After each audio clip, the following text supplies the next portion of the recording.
Drafting with Numot is brought to you by CoolStuffInc.com and GatheringMagic.com. Explore the game.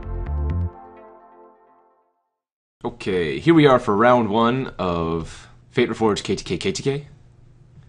And we have won the die roll. We are going to play first and hope we get some sweet aggro curves. Alright, yeah, pretty solid hand. No 2-drop, but we don't have too many of them, and we have plenty of good 3-drops with a decent removal spell.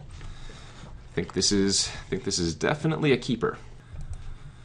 I don't know. It's a little bit awkward having this many 3s.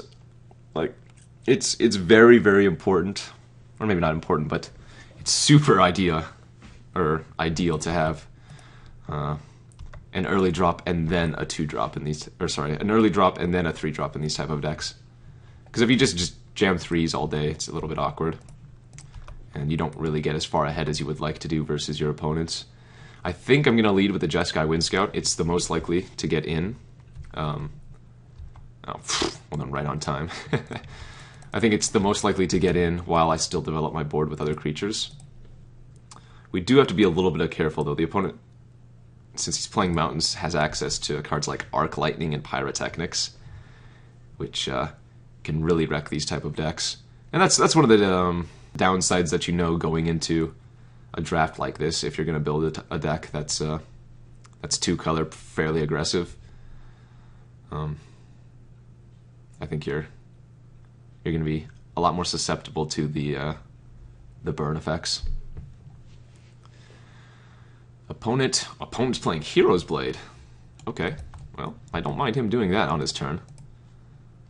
Again, I can still easily get blown out by an Arc Lightning or Pyrotechnics, but I don't think I can really afford to play around it. I need to play a creature there, and any creature I play is going to make that kind of effect. Very good, very good. So if the opponent's playing this, he might have like one of the red legendary creatures. Oh god. Barrage of Boulders? Wow. That's actually pretty insane. Alright. Well, didn't expect to see that in the main, but just got 2 for 1, and both of our creatures were pretty decent. Luckily, we can still develop 2 creatures here. Maybe I should have played around Barrage by just playing the Morph out. But, again, I didn't assume, or I didn't think the opponent would be playing a Barrage in their main deck. If he has Arc Lightning to follow up that Barrage, I'm dead. Hopefully this is just a Morph. Wow. The opponent has just 4 for 2'd me. Barrage into Arc Lightning, that's insane. Okay. Luckily we drew a pretty nice one.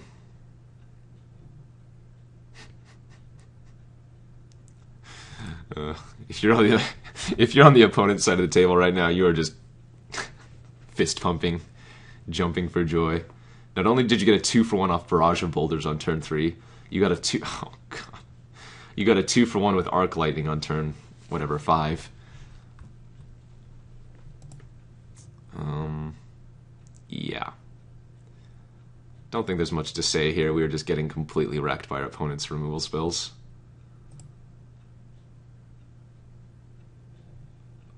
Alright, he played a creature! I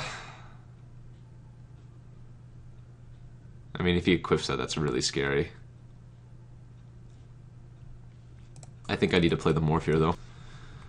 We need to hope that this Mistfire Weaver is going to go quite a distance, and then we can just like burn him out with Arrow Storm or something. Man. Not gonna lie, I'm a little bit salty. I am a little bit salty. The first 5 creatures I played were removed. 2 of them being 2 for 1s. I guess what my deck really wanted was like an Act of Treason effect. Or at least that one would be pretty sweet here. Yeah, we're gonna go ahead and just flip this. Leaves me susceptible to more removal spells, but it gets an additional point of damage in. Also leaves me more mana open for next turn. It's a little bit hard to tell if the opponent's just straight red-white or if they're missing a color. But since they have 5 cards in hand, I'm willing to believe that they are just missing a color, be it black or blue.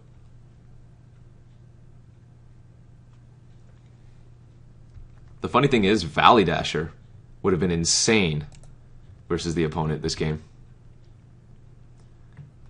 Like, he wouldn't have been able to 2-for-1 me on the turn that I played the Valley Dasher and the Mystic, and it would have got in for, like, what, 4 or 5 points of damage, or sorry, 4 or 6 points of damage, not sure how. Would have done 5. Alright, well, we're still getting in, so that's good. Could be a take-up arms here, I guess. Sure. Probably gonna have to Cunning Strike one of those tokens.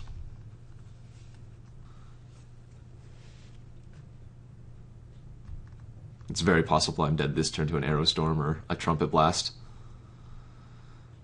Alright, we're gonna pass priority here. Oh, looks like he has the Trumpet Blast. Guess I'm dead. Oh, maybe not. He paused on his attack, but... Ah! Warflare.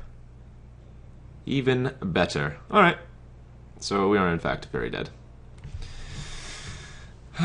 Okay. The Morph card was a War Behemoth. So, note to self. Barrage of Boulders. Arc Lightning. Not very beatable cards for me. And I have 0 good ways to deal with enchantments. This might be a hard matchup. It looks like he might just be red-white. Red-white get me. Alright, let's just beat him the next 2 games. Alright. Game 2? Yeah, game 2 with our red-blue deck versus red-white. We are on the play, yeah, and we got a decent hand. This time we do have a 2-drop. And a 3-drop, and a 4-drop, and another 4-drop. Our curve is very good, but again, our opponent has the removal that really preys on our type of deck. This is the, I think, second straight red-blue deck that I've tried with Fate Reforged.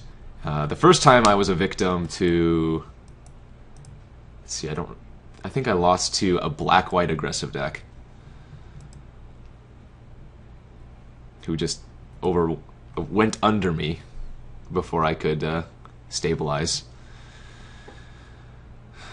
Heart Piercer Bow. Wow, that's a good sideboard versus me. That's pretty funny. God. I mean...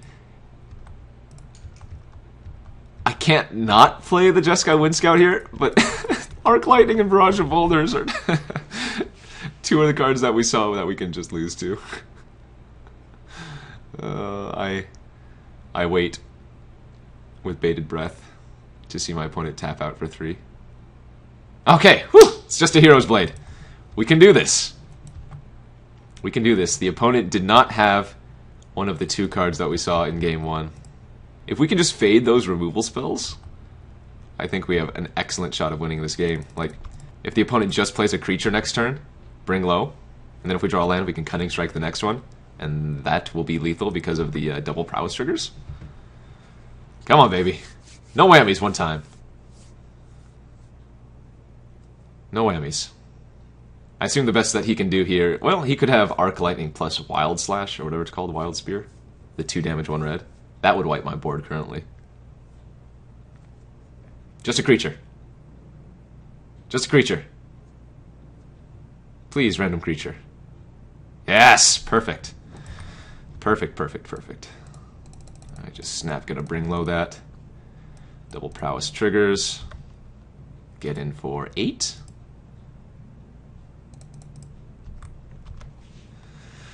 Cross your fingers, ladies and gentlemen. Now we need to fade end hostilities. If the opponent has end hostilities in addition to whatever we saw in game 1, I'm gonna be very, very sad. Nice. Alright, turn 5, scoops. This is the kind of game we are looking for. 2-drop, 3-drop, 4-drop, backup removal spells. Okay. Knowing that the opponent's running a Heart Piercer Bow makes Defiant Ogre a little bit more tempting. But... I mean, he also has the Hero's Blade. The thing is, I'm running 17 lands in this deck right now because our curve is so low, given all of the morphs we have. I guess on the draw, I could cut Swiftspear and put in the Ogre. But even then, that doesn't seem very exciting. Maybe I'll cut the Fierce Invocation and run the Defiant Ogre here. The problem is, again, we're trying to go super fast and just beat him down before he can get anything going, which makes adding a 6-drop really, really sketchy, I think. You know what? And he's pretty aggressive too. We saw the Take-Up Arms and we saw War Flare, which means he's... Yeah, you know what? I'm just going to leave it as it is.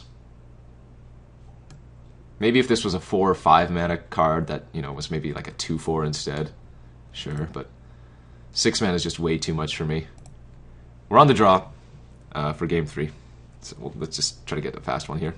And yes, this is a nice one. And our opponent will look into 6. Probably looking for burn spells, but I think we're just jamming the turn 2 Valley Dasher into turn 3 Jeskai Runemark.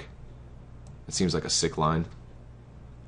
Because knowing that the opponent has Arc Lightning, if I go turn 2 Sandbar, turn 3 Valley Dasher, he can just 2-for-1 me again.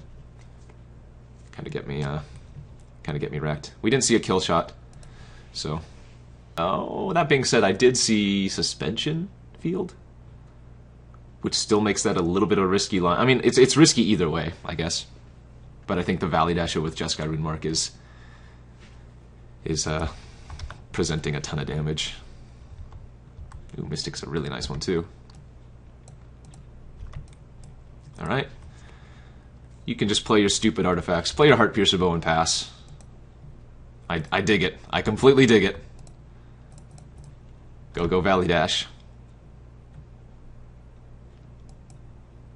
Again, pretty sick curve on our part. Still very susceptible to removal, but I think I'm going to keep saying that for a while. What could he do here? Morph, hopefully? Sure.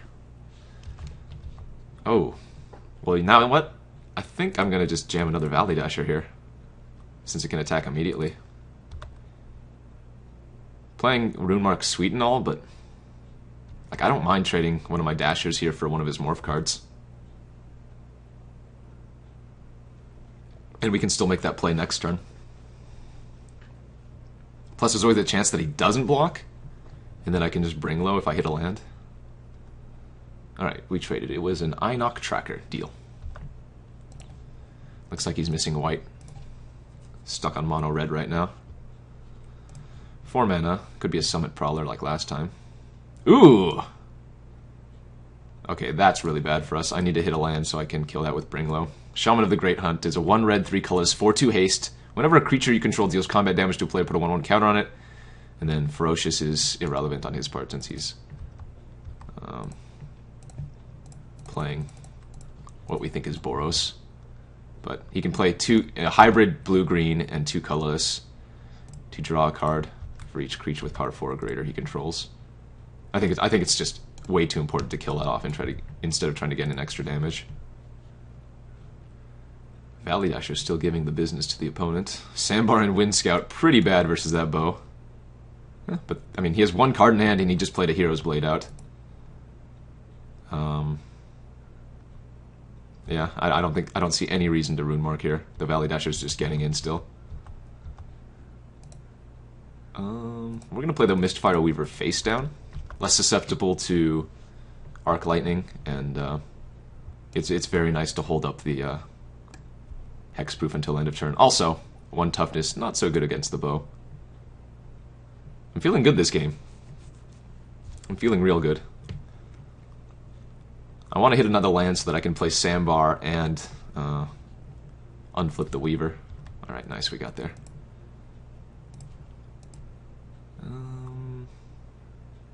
Yep, just jamming with both.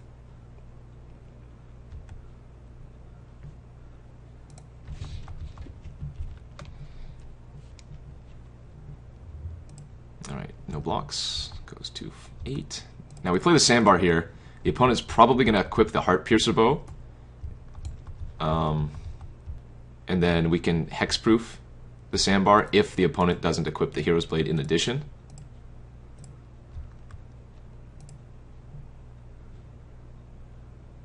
So we actually want the opponent to draw a creature here.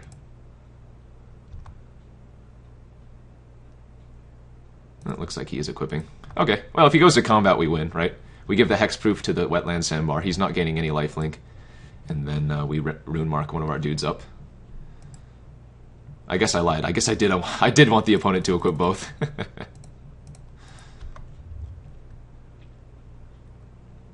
Because now he's just dead. Just dead. Gotta go right now.